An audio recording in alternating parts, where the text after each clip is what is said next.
하나님 말씀 함께 나누도록 하겠습니다. 오늘 다니엘 4장 오늘 19절부터 마지막 37절 말씀까지 이제 나눠 볼 텐데요. 19절부터 37절인데 깁니다. 제가 읽었어도 너무 길어요. 그래서 다 읽으면은 힘들 것 같고 34절부터 한번 읽어보도록 하겠습니다. 34절 말씀부터 해서 37절 말씀까지 한번 함께 조금만 기다릴게요. 34절부터요. 34절부터 19절만 해도 길죠? 34절부터 37절 말씀까지 함께 한 목소리로 읽어보도록 하겠습니다. 함께 읽겠습니다. 그 기한이 참에 나 느부갓네살이 하늘을 우러러 보았더니 내 총명이 다시 내게로 돌아온지라. 이에 내가 지극히 높으신 이에게 감사하며 영생하시는 이를 찬양하고 경배하였나니 그 권세는 영원한 권세요 그 나라는 대대에 이르리로다. 땅의 모든 사람들을 없는 것 같이 여기시며 하늘의 군대에게든지 땅의 사람에게든지 그는 자기 뜻대로 행하시나니 그의 손을 금하든지 혹 이르기를 내가 무엇을 하느냐고 할 자가 아무도 없도다. 그때에 내 충명이 내게로 돌아왔고 또 내 나라의 영광에 대하여도 내 위엄과 광명이 내게로 돌아왔고 또 나의 모사들과 관원들이 내게 찾아오니 내가 내 나라에서 다시 세움을 받고 또 지극한 위세가 내게 더하였느니라. 그러므로 지금 나 느부갓네살은 하늘의 왕을 찬양하며 칭송하며 경배하노니 그의 일이 다 진실하고 그의 행하심이 의로우심으로 교만하게 행하는 자를 그가 능히 낮추심이라. 아멘. 19절부터 한번 읽어보시면 좋을 것 같고요. 오늘 제목은 어려운 고백이라는 주제로 한번 잡아봤습니다. 혹시 내가 좋아하는 이성에게 고백을 해보신 적 있으실까요? 고백을 해보신 적 있으십니까? 그런데 그 고백하는 게 쉬우셨나요? 어려우셨나요? 아무도 안 해보신 모양이네요. 사실 고백한다라는 것이 그렇게 쉬운 것만은 아닌 것 같습니다. 제 경험상 그렇게 쉬운 것만은 아닌 것 같고, 그렇다면 그 고백하는 것이 어려운 이유가 뭘까 이렇게 생각하고 이렇게 찾아보다가 뭐 여러 가지 이유가 있겠죠. 여러 가지 이유들이 아마 있을 겁니다. 고백하기 어려운 그런 이유들이 여러 가지 있을 텐데 이런 표현이 있더라고요. 참 마음에 와닿았는데, 고백은 실오라기 하나 걸치지 않고 상대방 앞에 서는 것이다.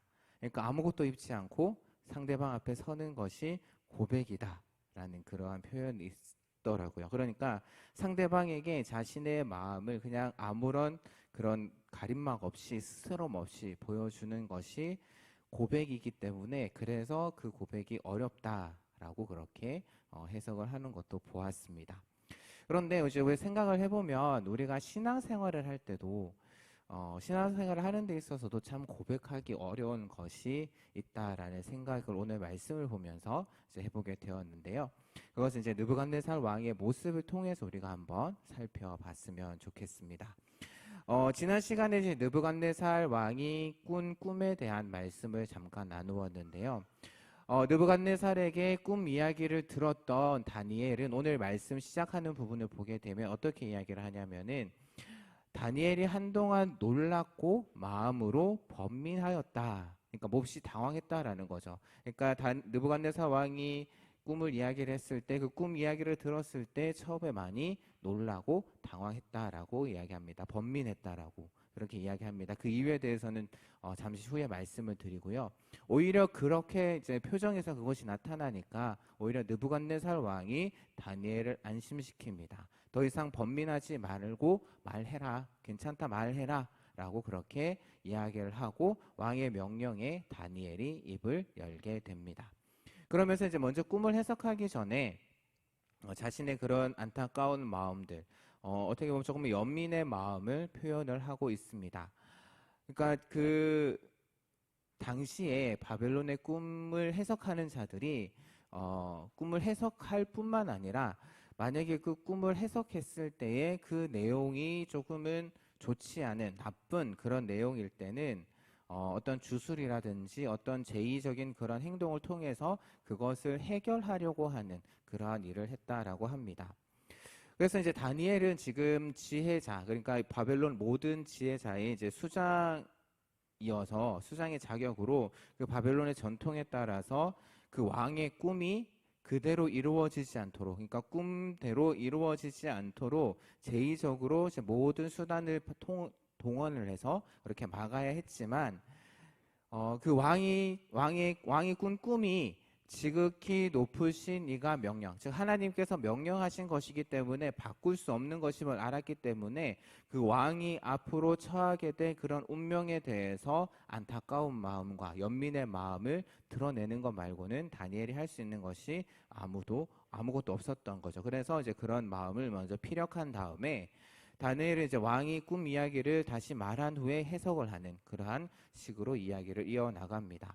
그러니까 꿈이 두 가지였죠. 두 가지 환상을 보았는데 그것을 차례대로 해석하면서 나누어서 이야기를 했는데요. 지난 시간에 잠깐 제가 말씀드렸던 것처럼 다니엘의 설명에 따르면은 느부갓네살 왕이 꿈에서 무엇을 보았죠? 무엇을 보았습니까? 예. 다 아시죠? 아시는 걸로 알고요.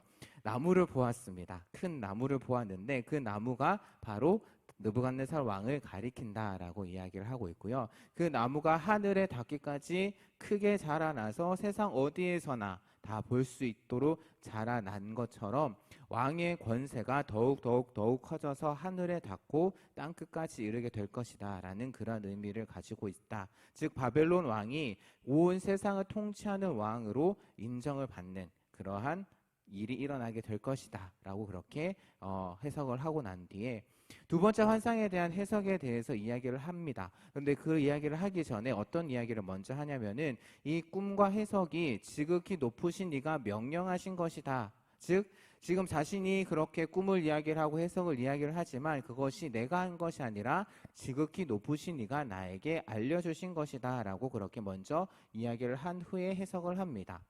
왜 여기서 이제 다니엘이 왕이 꿈의 이야기를 듣고 나서 왜 놀라고 번민했는지에 대한 그것을 우리가 눈치챌 수가 있는데요.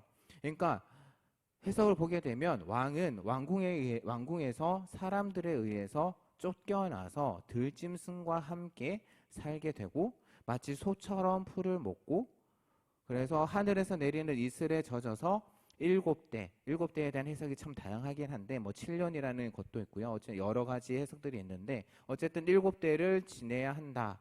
그래서 누구에 의해서 왕궁에서 쫓겨나는지에 대해서는 이야기를 하지 않지만 아마도 학자들은 뭐 쿠데타라든지 아니면 반역에 의해서 반란에 의해서 느부갓네살 왕이 쫓겨난 것처럼 그렇게 이야기를 합니다.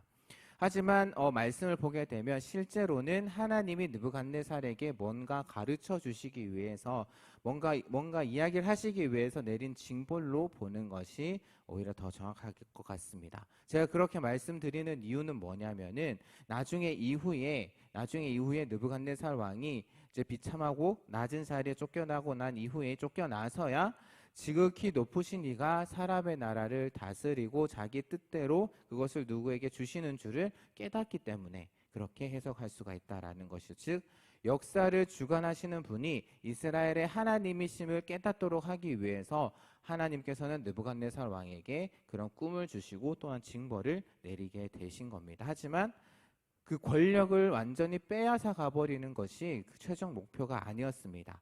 뭐 한 가지를 남겨두셨죠. 바로 나무 뿌리와 그루터기는 남겨두셨습니다. 그러니까 지극히 높으신 하나님, 그 왕을 폐하시고 세우시는 분이 하나님이심을 인정할 때, 왕이 인정하실 때 오히려 왕의 나라가 더욱더 견고해지고 더욱더 안정적이게 될 것이다 라고 이렇게 이야기를 하는 것이죠. 이렇게 이제 꿈의 해석을 이야기를 한 다음에 다니엘은 그래도 이제 신하니까 왕이시고 내가 신하니까 신하로서의 의무를 충실하게 수행하려고 합니다. 그래서 간언을 하죠. 즉 왕에게 마지막 가능성이 남아 있습니다. 마지막 가능성. 그러니까 모든 것을 결정하실 분은 하나님이시지만 하나님께 모든 걸 맡겨야 되지만 공의를 행하시고 그래서 죄를 용서하시고 가난한 자들을 긍휼하게 여기셔서 그들의 필요를 값없이 채워주신다면 어떻게 하나님께서 긍휼을 베푸셔서 왕의 평안함이 오래도록 계속될지 모르니 선을 베푸십시오라고 그렇게 충고하는 그런 다니엘의 모습을 볼 수가 있습니다. 그러니까 충고를 하죠. 충고를 해가지고 이렇게 했는데 느부갓네살 왕이 충고를 들었을까요? 안 들었을까요? 예, 안타깝게도 왕은 다니엘의 충고를 듣지 않았습니다. 12달이 지난 후에야 그것이 그대로 다니엘이 해석한 그대로 느부갓네살 왕에게 이루어지게 되는데 어떻게 보면은 하나님께서 다니엘을 통해서 이야기를 해주시고 12달이라는 시간을 느부갓네살 왕에게 주셨을지도 모릅니다.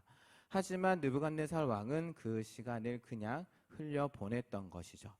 그러다가 이제 어느 날 12달이 지난 어느 날 1년이 지난 어느 날 느부갓네살 왕이 왕궁 옥상을 거닐다가 바벨론 제국의 도성을 바라보면서 자만에 빠집니다. 어떻게 이야기를 하냐면은 30절 말씀을 보게 되면 이 큰 바벨론은 내가 능력과 건세로 건설하였고 나의 도성으로 삼았고 내 위엄의 영광을 나타낸 것이 아니냐라고 그렇게 당당하게 외치는 그러한 모습을 볼 수가 있는데 그런데 흥미로운 것이 무엇이냐면은 이런 왕의 말이 끝나기도 전에 마치 머리 위에서 그 심판을 기다리고 있다가 그 말이 떨어지기가 무섭게 심판이 임하고 있는 것을 볼 수가 있습니다. 그러니까 하늘에서 소리가 나죠. 나라의 왕위가 내게서 떠났다라고 이야기를 하면서 느부갓네살 왕의 폐위가 선포가 됩니다. 그리고 이 명령은 즉각적으로 이루어져서 왕은 왕궁에서 쫓겨나서 들판에서 마치 들짐승과 더불어서 살아가게 되고요.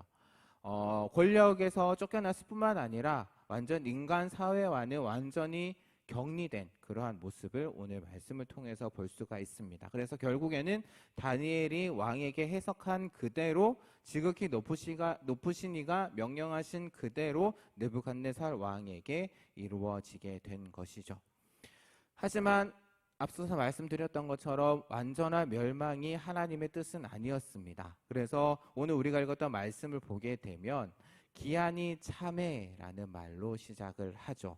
이 말은 이제 느부갓네살 왕이 회복되었음을 암시하는 표현이고 25절 말씀에 기록되어 있던 것처럼 앞서 제가 말씀드렸던 것처럼 7대가 지난 후에 이제 회복이 되어집니다. 그러니까 왕권을 잃어버렸을 때처럼 사실 말씀을 보게 되면 왕권이 회복되는 것도 사실은 느부갓네살 왕이 한 것은 아무것도 없습니다. 오늘 말씀을 보게 되면 느부갓네살 왕이 단지 한 것은 무엇이냐면은 하늘을 우러러 보았다라는 것 말고는 전혀 한 것이 없죠.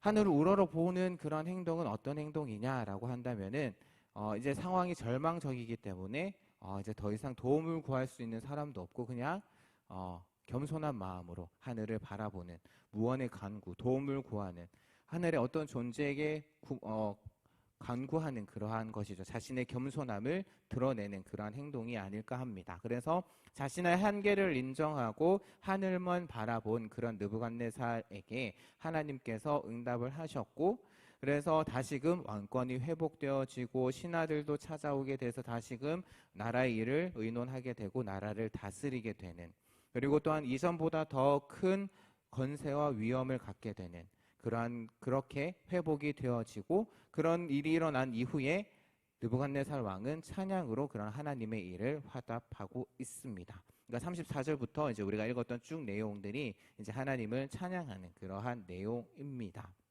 그러면서 이제 여러 가지 내용들을 이제 오늘 우리가 읽었던 그런 말씀을 하면서 이제 조서의 내용이 마무리가 되고 있는데요. 오늘 말씀을 보면서 이런 생각을 좀 해보게 되었습니다. 사람 참 쉽게 바뀌지 않는다라는 생각을 해보게 됩니다. 제가 이렇게 말씀드리는 이유는 뭐냐면은 이전에 느부갓네살 왕은 오늘 말씀과 비슷한 그러한 경험, 그러니까 4장 말씀과 비슷한 경험을 한번 했었습니다.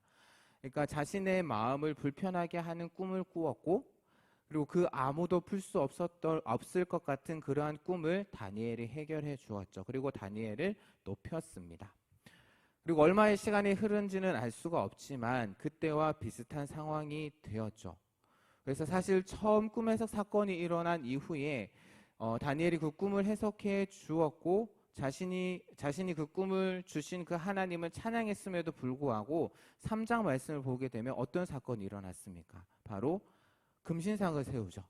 느부갓네살 왕이. 그리고 거기에 절하지 않으면 풀무불에 던져 넣어버리겠다라고 그렇게 이야기를 합니다. 그런데 그때 다니엘의 세 친구가 금신상에 절하지 않고 누군가 그들을 고발해서 결국에는 그들을 7배나 더 뜨거운 풀무불에 집어 던지게 됩니다. 근데 또 다시 놀라운 일을 겪었죠. 3명에 들어간 그 사람들이 정말 불에 탄 흔적도 남기지 않고 그슬린 흔적도 없이 다시 살아나게 되었고, 또한 그것으로 인해서 또 하나님을 찬양하는 것을 우리가 확인해 보았습니다. 그래서 그런 큰 일을 2번씩이나 겪었음에도 불구하고 그렇게 되면 조금은 마음을 돌릴 법도 한데, 다니엘의 꿈의 해석을 들었습니다. 오늘 꿈을 꾸었고 또한 그 다니엘, 자기가 신뢰하는 자신이 높였던 그 다니엘이 한 꿈의 해석을 듣고도 또한 그에 대해서 이렇게 하십시오라는 그런 충고를 들었음에도 불구하고 한쪽 귀로 듣고 한쪽 귀로 흘려버렸죠. 그래서 12달, 1년이라는 시간을 헛되게 보내는 느부갓네살 왕의 모습을 볼 수가 있습니다. 그리고 또한 그리고 나서 한 일이 무엇이었습니까? 자기를 자랑하는 일. 이 큰 바벨론은 내가 능력과 권세로 건설하였고 나의 도성으로 삼았다. 그리고 이것으로 내 위엄과 내 영광을 나타내었다. 이것을 한번 보아라. 내가 이만큼 했다. 라는 것을 자랑하는 것이 바로 오늘 느부갓네살 왕이 했던 일이었습니다.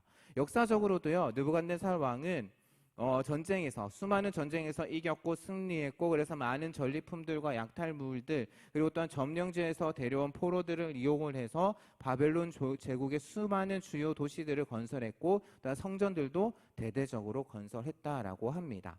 특별히 자신의 제국의 수도인 바벨론 도성을 정치와 문화와 종교의 중심지로 만들기 위해서 아낌없이 투자를 했다라고 하죠. 그리고 자신이 섬기던 마르둑 신을 위해서 신전을 화려하게 건설했을 뿐만 아니라 신전과 그리고 그 성의 문을 연결하는 그 거리가 축제가 가능하도록 아주 넓게 아주 화려하게 자랑할 만큼 그렇게 만들었다라고도 합니다. 하지만 이미 다니엘을 통해서 하나님이 어떤 분이신지 이미 경험했고, 그런 하나님을 찬양까지 했음에도 불구하고 그의 마음에는 무엇이 가득했냐면은 교만이 가득했다라는 것이죠. 아마 다니엘의 꿈을 해석해주는 그것을 들었을 때 아마 그렇게 생각했을지 모릅니다. 설마 그런 일이 일어나겠어? 난 이만큼 능력 있는 사람인데 누가 나에게 어떻게 할 수 있겠어? 라는 그러한 생각을 하지 않았을까요? 하지만 하나님께서는 다니엘을 통해서 해석한 꿈이 그대로 이루어지게 하셨고, 그렇게 하심으로 인해서 느부갓네살 왕의 교만을 꺾으셨고, 또한 인간의 그런 위대함, 인간이 이룬 그런 위대함이 하나님 앞에서는 얼마나 허무한 것인지를 오늘 말씀을 통해서 우리에게 드러내 보여주고 계십니다. 결국 오늘 말씀을 통해서 하나님께서는 우리의 미래를 결정하거나 우리의 안전을 보장하는 것이 인간이 가진 지혜, 인간이 가진 능력, 그 지혜와 능력으로 이룬 성취에 있지 않다라는 것을 보여주고 계시는 것이죠. 아마 느부갓네살 왕은 자신이 그런 이룬 업적들을 보면서 아마 그것들이 자신을 보호해 줄 것이다 라고 그렇게 생각했던 것 같습니다. 자신이 지금 가지고 있는 그 권력 또한 지혜, 이런 업적이라면 앞으로 나에게 닥칠 그 모든 일에서 자신을 보호해 줄 것이다 라고 그렇게 생각했을지도 모르겠습니다. 하지만 하나님께서는 한순간에 그것을 다 무너뜨려 버리셨죠. 그 당시 세계 최강국이었던 바벨론, 세계를 호령했던 그 바벨론의 보좌에서 하룻밤에 자기 몸도 제대로 가누지 못하는 그런 비참한 처지로 전락시켜 버리신 겁니다. 그래서 생각해 보면 사실 우리 주변에 있는 것들이 아주 사소한 것에 의해서 변해 버릴 수도 있다. 크게 변할 수도 있다라는 것을 우리가 알 수가 있습니다. 그러니까 우리 작은 실수, 작은 요행으로 인해서 우리의 운명이 달라지기도 하고요. 또한 세계의 지도를 바꿀 만한 그런 큰 전쟁의 승패가 때로는 날씨 아니면은 잘못 전달된 말 한마디 때문에 결정된다라는 것을 우리가 또한 역사를 통해서 우리가 확인해 볼 수가 있습니다. 그래서 또한 사람들은 인간의 지혜, 자기가 가지고 있는 지혜가 무궁하다라고 그렇게 믿고 그래서 모든 것을 할 수 있다라고 생각합니다. 그래서 뉴욕에 크라이슬러 빌딩이라는 곳이 있고 그 벽면에는 어떤 말이 있냐면은 지혜와 지식이 우리 시대를 안전하게 해 줄 것이다 라는 말이 새겨져 있다라고 합니다. 그만큼 이제 지혜와 지식을 믿고 있는 그것을 의지하고 있는 모습을 보여주는데 오늘 말씀 4장 말씀에서도 보게 되고 또 여러 말씀에서도 보게 되면 느부갓네살 왕 주변에 지혜자들이 많이 있었습니다. 하지만 그 왕 주변에 있던 지혜자들은 어떤 모습을 보이죠? 무능한 모습을 보입니다. 왕의 꿈조차 해석해 주지 못하는 그러한 모습. 정작 왕이 필요할 때 아무런 도움이 되지 못하는 그러한 모습. 아무리 그리고 또한 지혜로운 우리가 계획을 세운다라고 할지라도 쓰나미라든지 아니면 태풍이라든지 지진과 같은 그러한 자연재해에 의해서 아무런 힘을 발휘하지 못하는 그러한 모습을 우리는 종종 목격하게 됩니다. 그래서 사람들은 혹시나 있을 그 재난에 이제 우리가 좀 있을 때 이제 여건이 될 때 이제 어려움이 올 때를 대비해야지라고 하면서 많은 재물들과 또한 많은 관계들을 맺습니다. 그걸 많이 쌓아놓죠. 아마 느부갓네살 왕도 자신이 쌓아놓은 건물 그런 재산들을 보고 만족스러워하고 거기에서 안전을 찾으려고 했을지 모릅니다. 하지만 우리 주변에 일어나는 그런 모든 위험에서 자신을 보호할 수 있을 만큼 재물을 모을 수 있는 사람은 아무도 없다라는 것. 오히려 재물이 늘어날수록 이것이 한순간에 사라져 버리지 않을까라는 그러한 두려움만이 더 커지게 된다라는 겁니다. 더 많은 것을 가졌다라고 해서 그것이 우리를 지켜주지 않는다라는 것, 우리는 그것을 굳이 성경 말씀뿐만 아니라 우리가 일상에서 경험하는 그런 경험을 통해서도 우리는 알 수가 있습니다. 그런데 문제는 그런 것을 경험함에도 불구하고 경험적으로 알고 있음에도 불구하고 우리는 어떤 일이 닥치면 무의식적으로 그러한 것들을 의지한다라는 데 있죠. 아무리 우리가 하나님의 말씀을 많이 듣는다라고 할지라도 막상 우리에게 어려운 일들이 찾아오면은 하나님을 먼저 찾기보다는 내가 가진 지혜, 내가 가진 능력, 또한 내가 가진 인맥, 관계들을 먼저 찾고 그것을 의지할 때가 많이 있다라는 겁니다. 특히 느부갓네살 왕처럼 타고난 능력이라든지 끈질긴 노력을 하든지 그것을 통해서 성공을 거두었다라고 한다면은 자기 자신의 노력과 자신이 이룬 일을 통해서 안전하다라고 생각할 수도 있을 것 같습니다. 그래서 세상 가운데 그리고 또한 교회 가운데에서도 그동안 자신의 활동으로 인해서 이룬 업적을 떠올리면서 자신의 능력과 자신의 지혜로 쌓아 올린 것 때문에 자아도취에 빠지는 경우도 있다라는 것이죠. 내가 이만큼 했어, 우리가 이만큼 했어 라는 그러한 생각들. 하지만 우리가 그것을 생각하기 전에 늘 기억해야 될 것은 무엇이냐면은 그 이면에 있는 일이라는 것이죠. 시기와 장소가 잘 맞아 떨어져서 그런 일들이 일어났을 수도 있고 그것을 이루을 수도 있었고 누군가 나에게 문을 열어주어서 또한 누군가 때에 맞게 나에게 도움을 주어서 그런 일이 일어났을 수도 있다라는 것. 솔직히 그때 누가 나를 도와주지 않으면 이루어지지 않았을 수도 있다라는 것 우리는 생각을 해야 된다라는 겁니다. 그렇다면 결국에 우리는 또한 지난 시간에 우리가 결론을 냈던 도출했던 결론에 이르게 됩니다. 결국 우리의 삶의 주인, 우리의 삶의 결정권자는 우리가 아니다라는 것. 하나님은 이것을 느부갓네살 왕에게 알려주시기 위해서 가르쳐 주시기 위해서 꿈을 꾸게 하신 것이죠. 그리고 다니엘을 통해서 그것을 다시 한 번 더 알려주셨습니다. 그러함에도 느부갓네살 왕은 그것을 인정하기가 싫었던 것이죠. 아니 인정하고 싶지 않았을 수도 있고요. 아니면은 알고 있음에도 자신이 쌓아놓은 그런 업적들 그리고 다른 사람들이 보는 시선에 의해서 그것을 고백하기 어려웠을 수도 있을 것 같습니다. 그래서 12달의 시간을 그냥 그렇게 흘려 보냈던 것이 아닐까. 그렇다면 제가 이렇게 말씀을 드리면 이렇게 이야기하시는 분들도 있을지 모르겠습니다. 내 미래를 결정하시는 분이 하나님이시라면, 또한 내 안전을 보장하시는 분이 하나님이시라면, 내 성공을 위해서, 내 안전을 위해서, 내가 더 뛰어나기 위해서, 내가 더 잘 살기 위해서 아무런 노력하지 않아도 되겠네요. 하나님이 다 알아서 해주실 텐데 내가 뭐 노력할 필요가 있겠습니까? 그렇게 물어보실 수도 있겠는데요. 아니요. 성공하고 뛰어나기 위해서 노력하는 것 자체에는 아무런 문제가 없습니다. 다만 성경에서는 우리에게 하나님은 우리 각자에게 우리에게 알맞은 은사를 선물로 주셨고 우리에게 주신 그 은사를 정말 잘 사용하기를 하나님께서는 원하고 계십니다. 중요한 것은 무엇이냐면은 하나님이 없이 우리의 재능과 우리의 두뇌와 우리가 가진 재물과 우리가 이룬 성취, 우리가 이룬 성공이 아무런 의미가 없다라는 것이죠. 하나님이 없다면, 하나님이 계시지 않는다면, 하나님이 그 가운데 계시지 않는다면 내가 이룬 것, 내가 가지고 있는 것에 아무런 의미가 없다라는 것입니다. 아마 오늘 본문을 통해서 우리에게 들려주고자 하시는 이야기가 이런 이야기가 아닐까 합니다. 이제 말씀을 마무리하도록 할 텐데요. 말씀 한 구절 한번 읽어보도록 하겠습니다. 잠언 3장 5절과 6절 말씀인데요. 한번 띄워줘 보시겠습니까? 예, 같이 함께 한 목소리로 읽어볼까요? 같이 읽어보도록 하겠습니다. 시작! 너는 마음을 다하여 여호와를 신뢰하고 내 명철을 의지하지 말라. 예, 6절이요. 너는 범사의 그를 인정하라. 그리하면 내 길을 지도하시리라. 아멘. 예,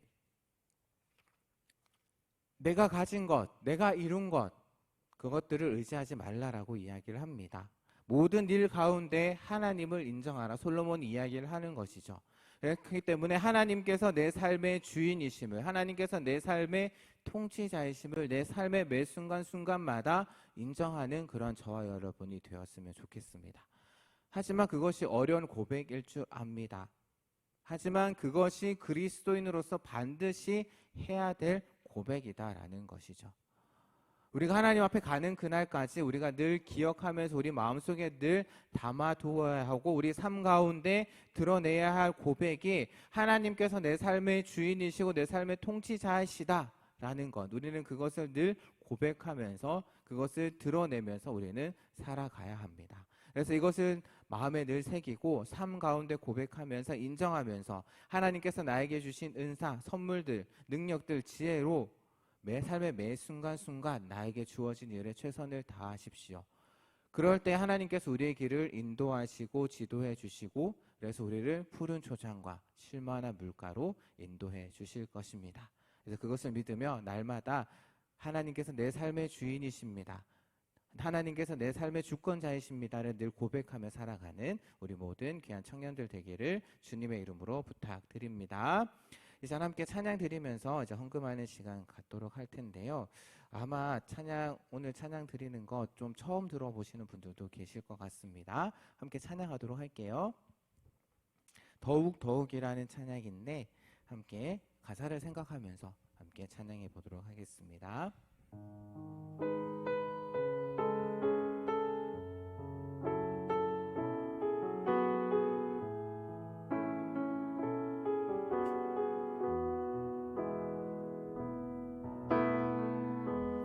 내가 서 있는 이곳은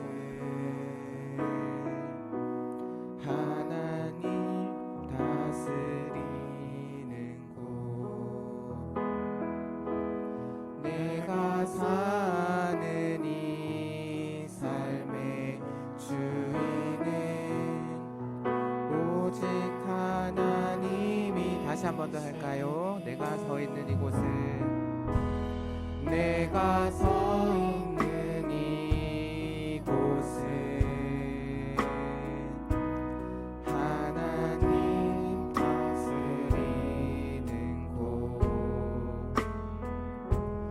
내가 사는 이 삶의 주인은 오직 하나님이시니.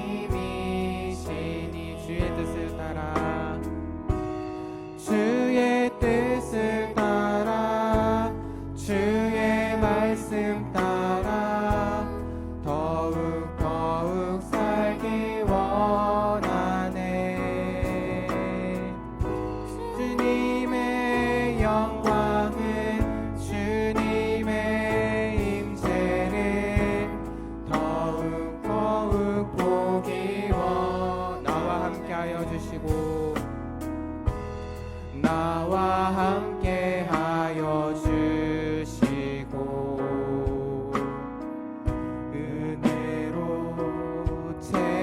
주시며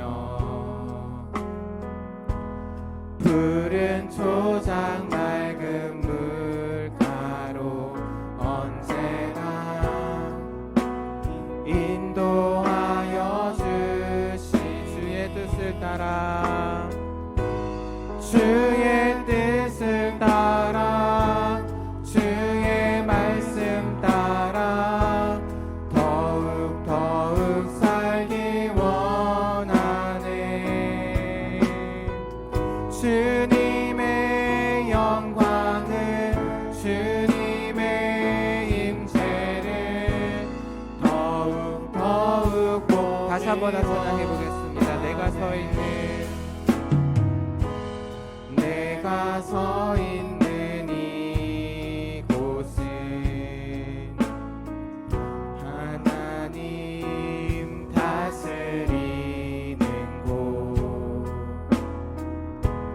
내가 사는 이 삶의 주인은 오직 하나님이 나와 함께 하여 주시고 나와 함께 하여 주시고 은혜로 채워주시며 푸른 초장 맑은 물가로 언제나 인도하여 주시니 주의 뜻을 따라 주의 뜻을 따라 주의 말씀 따라 더욱 살기 원하네 주님의 영광을 주님의 임재를 더욱 보기 주의 뜻을 따라 주의 뜻을 따라 주의 말씀 따라 더욱 살기 원하네 주님의 영광을 주님의 임재를 더욱 목소리로만 찬양할까요? 주의 뜻을 따라 주의 뜻을 따라 주의 말씀 따라 더욱 살기 원하네 주님의 영광을 주님의 임재를 더욱 보기 목소리로만 하겠습니다. 주의 뜻을 따라 주의 뜻을 따라 주의 말씀 따라 더욱 살기 원하네 주님의 영광을 주님의 임재를 더욱 보기 원하네 더욱 보기 원하네. 이 시간 함께 우리 기도하도록 하겠습니다. 오늘 말씀을 생각하면서 기도했으면 좋겠는데요. 하나님을 내 삶의 주인으로 인정하고 또 하나님은 내 삶의 통치자이시다. 하나님 내 삶을 다스려 주옵소서. 하나님 없으면 우리에게 아무것도 아닙니다. 사실 이러한 고백 말은 참 쉽습니다. 말하는 건 참 쉬운데 생각해보면 이것보다 참 어려운 고백은 없는 것 같습니다. 우리를 완전히 내려놓아야 하는 우리 자아를 죽여야 하는 그러한 고백이기 때문이죠. 하지만 우리가 하나님 나라의 백성이고 하나님의 자녀라고 한다면 우리가 우리 삶 가운데 반드시 해야 할 고백이라고 저는 믿습니다. 그래서 이 시간 함께 기도할 때에 하나님 하나님이 내 삶의 주인이십니다. 하나님 내 삶의 통치자이십니다. 하나님 내 삶을 다스려 주시고 하나님 정말 하나님이 없으면 정말 우리가 있는 것 아무것도 아닙니다 라는 그러한 고백이 그냥 단지 우리의 입술의 고백으로만 그치는 것이 아니라 우리의 마음에서 우러나오는 고백이 되게 하여 주시고 우리 삶 가운데 그러한 고백이 늘 이어질 수 있도록 내 삶의 매 순간마다 이러한 고백을 하며 살아갈 수 있도록 우리의 마음을 변화시켜 주시옵소서. 그래서 주님의 뜻을 따라서 주님의 말씀을 따라서 더욱더 살아가는 우리의 삶이 되게 하여 주시옵소서라고 이 시간 주여 한번 부르시고 함께 기도의 자리로 나아가도록 하겠습니다. 함께 기도하겠습니다. 주여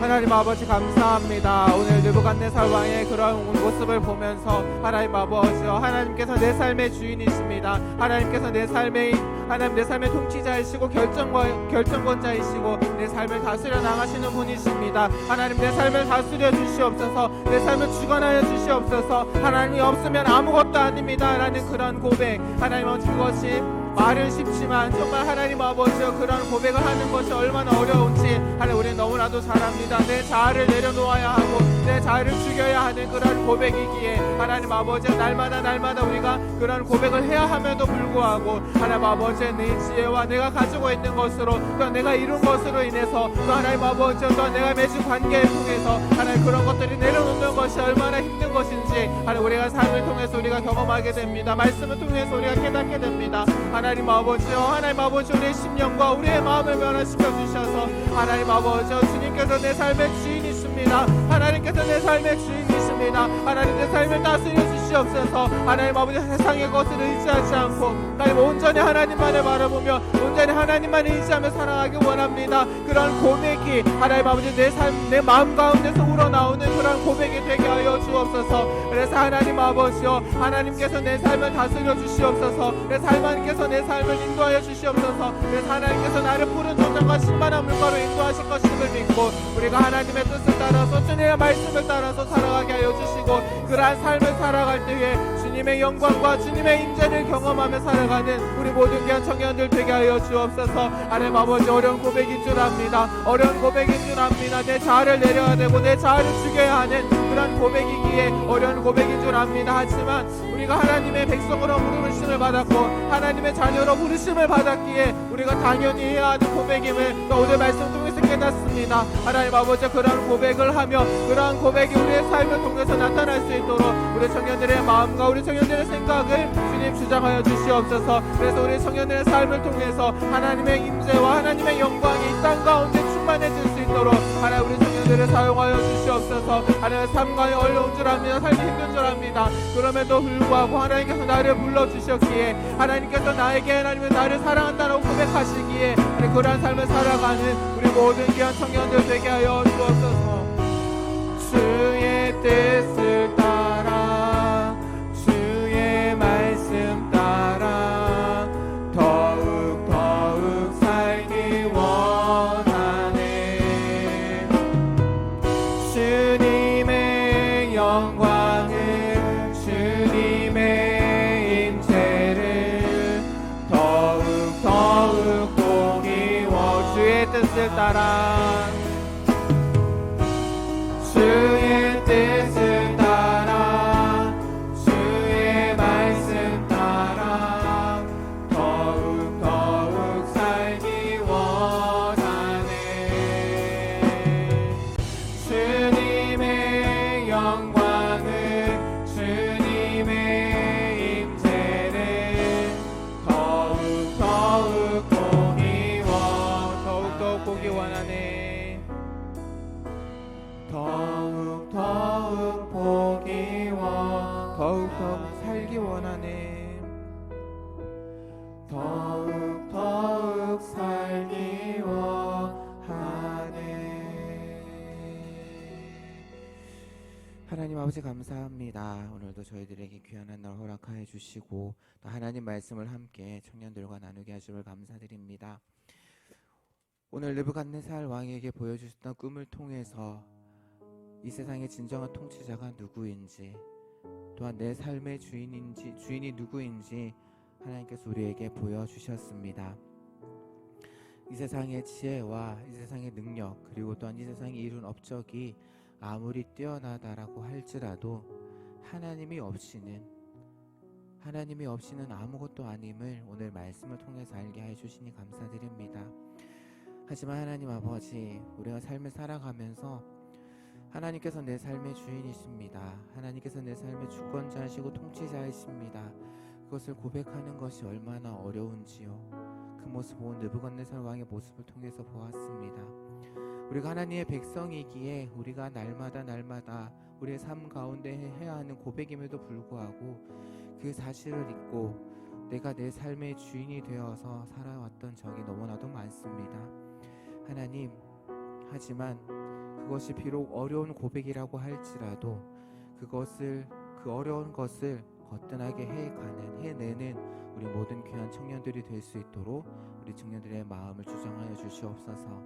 이 세상을 또한, 그리고 이 세상 모든 나라를 또한 나를 진정으로 다스리시는 분이 하나님이심을 인정하며 삶의 모든 순간에 하나님을 인정하며 우리 청년들이 살아갈 때에 그곳 가운데 하나님께서 역사하여 주시고 하나님의 영광을, 또 하나님의 임재를 볼 수 있는 우리 귀한 청년들 되게 하여 주옵소서. 또 하나님께서 나에게 주신 그 선물 은사를 통하여서 나에게 주어진 하루하루 정말 최선을 다하며 하나님의 뜻을 따라서, 하나님의 말씀을 따라서 살아가는 우리 귀한 청년들 되게 하여 주옵소서.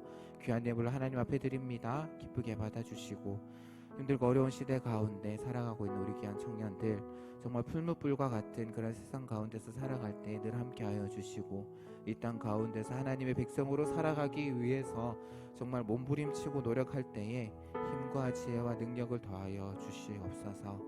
감사를 드리며 예수님 이름으로 기도합니다. 이젠 우리를 구원하여 주신 주 예수 그리스도의 크신 은혜와 내 삶의 진정한 통치자, 또한 주권자, 주인이신 하나님 아버지의 영원하신 사랑하심과 성령 하나님의 지키시고 보호하시는 그 놀라우신 은혜가 하나님을 내 삶의 주인임을 인정하며 삶의 매 순간순간마다 인정하며 날마다 하나님의 뜻과 하나님의 말씀을 따라서 살기로 다짐하며 돌아가는 모든 귀한 청년들의 삶 가운데 이제로부터 영원토록 함께 하실지어다. 아멘.